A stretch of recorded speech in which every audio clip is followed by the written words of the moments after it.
দেখুন বন্ধুরা, ডিপ ফ্রিজে পুরো বরফের লেয়ার জমেছে। এই বরফের লেয়ার সরানোর একটি সহজ কৌশল আমি দেখাচ্ছি। একটা হেয়ার ড্রায়ার নিলাম। এবার হেয়ার ড্রায়ারে মিডিয়াম হিট বাটন অন করে আমি চালু করছি এবং তা দিয়ে গরম বাতাস ফ্রিজের মধ্যে চালাচ্ছি। এতেই বরফ দ্রুত গলে জল হয়ে বেরিয়ে যাবে।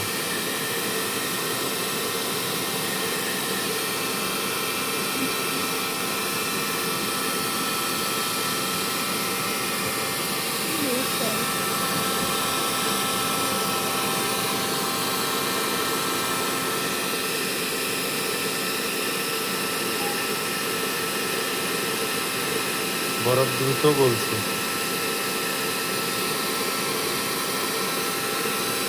আর হেয়ার ড্রায়ারের মাধ্যমে গরম বাতাস যাচ্ছে।